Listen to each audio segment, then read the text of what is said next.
지금부터는 미국 대선 이야기를 해보겠습니다. 한마디로 혼전인데요. 한 치 앞을 내다볼 수 없다라는 상투적이지만 이것 말고는 다른 표현이 없나 이런 상황인 것 같습니다. 그러면서도 미세한 변화 조짐이 좀 있는데 미국에서 지금 날아오고 있는 소식을 종합을 하면 바이든이 좀 승기를 잡아가는 거 아니냐 이런 조심스러운 예측도 나오고 있다고 합니다. 자, 이 문제 모아서 이분과 함께 한번 분석을 해보겠습니다. 미국 전문가시죠? 서정건 경희대 교수 전화로 만나봅니다. 나와 계시죠, 교수님? 네, 안녕하세요. 네, 안녕하세요. 지금 그러니까 계속 들어오고 있는 속보에 따르면 미국의 바이든이 매직 넘버 270명 가운데 264명을 확보했다. 이건 AFP 이제 보도고요. 네네. CNN은 253명을 확보했다. 이런 보도가 나오던데 승기를 잡았다고 봐야 되는 겁니까? 그러면? 지금 사실 예측이 오래 전부터 된 대로 지금 우편투표 사전에 우편투표로 이제 보내진 것들을 이제 개표를 하는데 네. 동서부 지역 이 주들은 선거 날 될 때까지 우편투표를 못 건드리게 돼 있었어요. 네네. 그래서 자연스럽게 개표가 늦어지면서 바이든이 이제 개표가 되는 우편투표에서 엄청나게 많은 득표를 하면서 지금 역전을 하는 지금 상황이 지금 벌어지고 있죠. 예, 미시간하고 위스콘신에서 지금 역전을 했다라는 건데 만약에 이게 사실이라고 한다면 그냥 한 주에서만 이기면 끝나는 게임 아닙니까? 결국은? 네, 지금 미시간, 방금 이제 위스콘신은 이제 AP 통신이 이제 바이든 승리를 선언했고요. 네.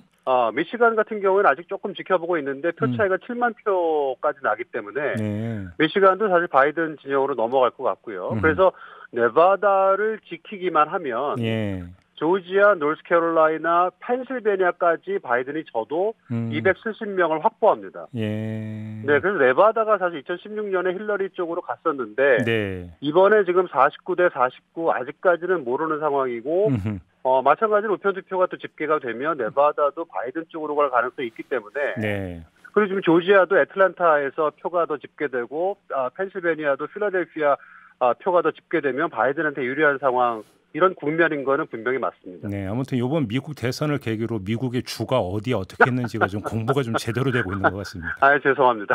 아니 교수님이 죄송하실 이유는 전혀 없고. 전 미국 얘기 너무 많이 하는 게 조금 사실 불만이어서요. 예, 무슨 이제 어떤 주에 무슨 카운티 이런 얘기 저는 요번에 공부 제대로 하고 있습니다. 아무튼. 네네. 근데 지금까지 진행된 개표를 기준으로 하는 이야기이고 트럼프가 가만히 있을 리가 없고 벌써 소송 걸었다는 얘기가 있잖아요. 지금 사실 위스콘신 같은 경우에는 주 법에 따라서요. 승자와 패자 사이에 표 차이가 1% 안쪽이면 재검표를 요구할 수 있도록 돼 있습니다. 그래서 위스콘신 같은 경우에는 아예 지금 소송을 걸 필요도 없이 재검표를 요구할 거고요. 그다음 미시간하고 펜실베니아는 이미 이제 개표를 중단해라. 왜냐하면은 지금 우편투표를 열어보고 개봉하고 점검하는 그 과정 가운데 우리 공화당 쪽이 충분히 우리가 그걸 접근해서 감시를 못했다. 이런 이유를 근거로 지금 개표를 중단해달라고 하는 소송을 이미 제기했습니다. 지금. 예. 근데 지금 이게 하면은 이제 미국 연방 대법원까지 갈 텐데, 그러니까 대법관 구성이 지금 보수 대 진보가 6대 3으로 이렇게 지금 나눠져 있는 상황 아닌가요? 그렇죠. 지금 에이미 코니 베러시라고 최근에 보수 여성 대법관을 이제 상원에서 인준을 마치면서 이미 6대 3 대법원이 지금 구성이 됐고요. 아직까지 새로 선출된 신임 베럿 대법관은 이 선거 관련된 결정에는 참여를 안 하고 있었어요. 그런데 앞으로는 이제 하게 될 가능성이 있습니다. 그래서 여전히 지금 대법원으로 가게 되면 유리한 내용은 맞는데 지금 사실 선거가 끝난 마당에 연방 대법원에서 할 수 있는 결정은 사실 재검표를 계속해라 혹은 재검표를 그만둬라.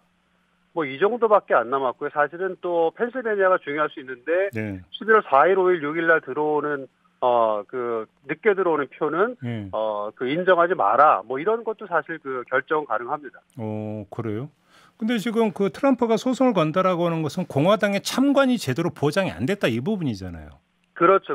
네, 어떻게 하든 지금 트럼프 전략은요. 사실 내년 1월 6일 날 새 의회 117대 의회가 개원해서 대통령 선거인단의 표를 받아보고 인증하는 작업을 하는데 그때까지도 대통령 선거인단 270명 이상을 확보한 후보가 없는 상황 그런 상황이 되는 것을 지금 가장 바라는 거죠.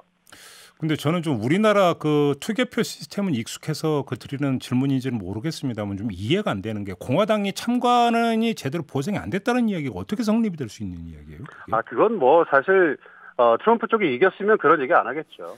그냥 트집이다 이렇게 보면. 네네네네. 당연히 공화당 참관인이 당연히 가 있었고요. 그러니까요. 같이 참관하면서 본 건데 네. 이제 그런 내용을 가지고 뭐 어떤 카운티는 조금 조금 불편한 사항이 있었다든지 뭔가 여러 가지 근거를 만들긴 하겠죠. 그렇지만 네. 일종의 트집이죠. 그럼 그렇게 봐야 되는 거죠. 네. 아무튼 근데 소송 이제 가면은 이게 그 최장 얼마까지 걸릴 수 있는 거예요? 소송이라는 거는 사실 연방대법원이 언제 결정을 내리느냐의 문제인데요. 사실 2000년 같은 경우에도 5대4 보수 대법원이어서 네. 그때 엘고어에게 그 불리한 그 최종 판결을 내린 거는 그 근거를 올해 같은 경우는 12월 14일 날 각 주에서 대통령 선거인단이 모여서 그 주에 승리한 그 후보에게 이제 표를 던지게 돼 있거든요. 예. 그래서 그 12월 8일까지는 이제 결과 나와야 된다라고 이제 올해 이제 규정이 돼 있는데 네. 그 당시에 이제 같은 맥락에서 그때까지 재검표를 계속하면 플로리다 주 전체의 유권자들 표가 카운트 안 될 수 있으니 개표를 중단해라 라고 했던 게 그 당시 연방대법원의 고어에게 불리한 판결이었어요. 그 당시 5대4 보수대법원이요. 예. 근데 이번에는 같은 보수대법원이지만 개표를 계속해라. 재검표를 계속해라. 라고 트럼프한테 유리한 판결을 내릴 수도 얼마든지 있습니다. 그래요. 그러니까 제가 왜 이걸 여쭤보냐면 그 트럼프의 지금 임기는 딱 정해져 있는 거잖아요. 근데 만에 하나라도 대법원의 어떤 그 결정이 늦춰지게 되어버리면 이 공백 사태가 어떻게 되는가가 궁금해서 좀 질문을 드렸던 건데 이때 그러면 미국 의회가 나서게 됩니까 그러면? 그렇죠. 그러니까 아까 말씀드린 대로 대법원이 계속 결정을 미룬다든지 아니면 재검표를 계속 허용한다든지 하면 계속 시간은 지나가고요. 네. 1월 3일 날 미국은 헌법 20조에 따라서 그 의회 개원 날짜가 정해져 있습니다. 그래서 1월 3일 날 이제 새 의회가 개원하고 1월 6일 날 상하원 그 합동 회의에서 대통령 선거인단 표를 인증해야 되는데 그때까지도 지금 예를 들면 펜실베니아나 미시간에 이런 데서 계속 개표를 계속하고 있으면 결과가 확정이 안 되니까 그렇죠. 어떤 후보도 270명을 못 얻은 상태에서 1월 6일이 되면 수정법 12조가 적용되는 이제 상황으로 변하게 되는 거죠. 예. 그런데 이번에 지금 뚜껑을 열어보니까 상원 선거도 공화당이 비교적 선전했고요. 예. 하원도 민주당이 다수당이긴 하지만 공화당이 많이 쫓아갔어요. 네, 그렇지만 수정법 12조는 이제 한 주가 한 표를 행사하도록 돼 있는데 여전히 그 구도가 트럼프한테 유리합니다.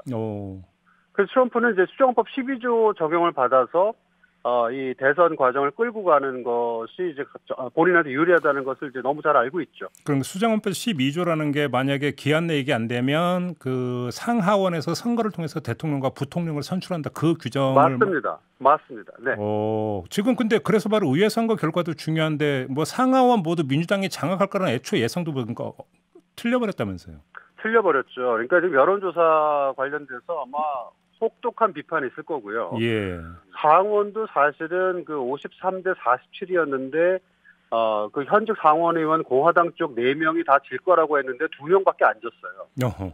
네, 그리고 지금 하원도 민주당이 의석을 늘릴 거라고 분석이 많이 됐었는데 오히려 의석이 줄어들 겁니다. 예. 네, 근데 지금 대통령 선거 관련돼서는 그 다수당 소수당이 중요한 것이 아니고 각 주별로 공화당 의석이 많냐, 민주당 의석이 많냐인데 현재 지금 현재 의회 구도에서는 그 공화당 의석이 많은 주가 26개 주입니다. 그러니까 50개 주 중에 26표가 있으면 되기 때문에 그렇네요. 현재 구도가 유지되면 트럼프한테 불리할 게 없죠.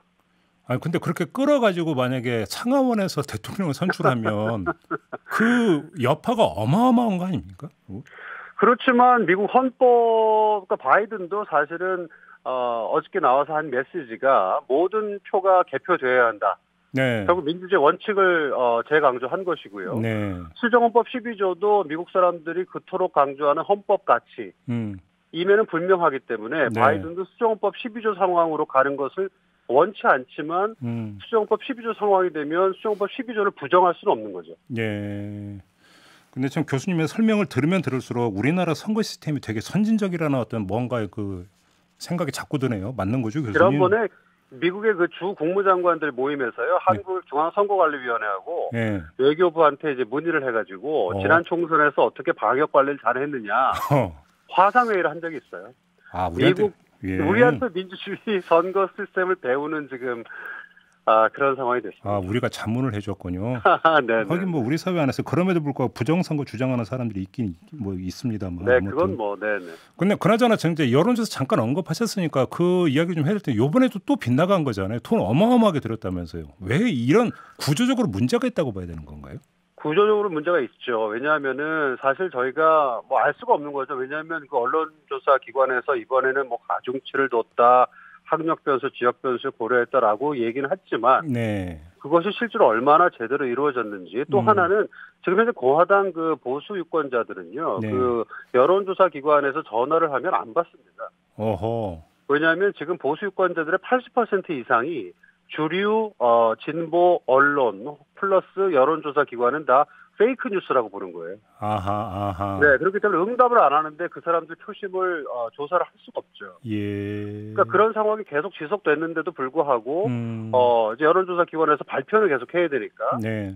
계속 발표를 했던 것이고 또 막판 변수가 사실 트럼프가 그 코로나에서 이제 나으면서 엄청나게 그 트럼프 그 유세를 다녔죠. 네. 트럼프 유세가 사실 트럼프한테 막강한 무기였는데 트럼프가 유세 때 많은 사람들을 모으고 열광적인 지지자들 그림을 보여주면서 트럼프 지지자들 하여금 트럼프 지지가 여전히 막강하구나라고 이제 그 표를 독려한 셈이 된 거죠. 네, 알겠습니다. 그러니까 마지막으로 단순 무식한 질문 하나만 드리고 끝낼게요, 교수님. 네네. 누가 대통령에 당선되는 게 우리나라한테 좋은 건가요? 네, 뭐 단순하신 질문이 무식한 질문은 아니고요. 제가 볼 때는 굉장히 중요한 질문인데 네. 각 후보마다 일장일단이 있는 거죠. 그러니까 빨리 제가 말씀드리면 트럼프 후보가 되면 북한 문제를 개인 이슈로 보는데 그렇죠. 우리 정부가 얼마나 북한 문제를 체계적인 이슈로 보게 만드느냐가 관건이고요. 네. 바이든 같은 경우에는 국내 문제에 치중하게 될 텐데 그 기간 동안 두 민주당 한국과 미국의 민주당 행정부가 얼마나 그 공조를 해서 북한 관련된 새로운 전략을 짠 다음에 북한이 도발하기 전에 선제적으로 제안을 하느냐가 관건입니다. 그렇죠. 알겠습니다. 요거는 뭐 대선 결과 다 나온 다음에 한번 좀 정밀 진단을 해보도록 하겠고요. 네, 일단은 그렇죠. 결과 나오는 게 좀 급선무인데 언제까지 갈지가 좀 또 관심사이긴 하네요. 알겠습니다. 교수님 잘 들었습니다. 네, 감사합니다. 네, 지금까지 서정건 경희대 교수였습니다.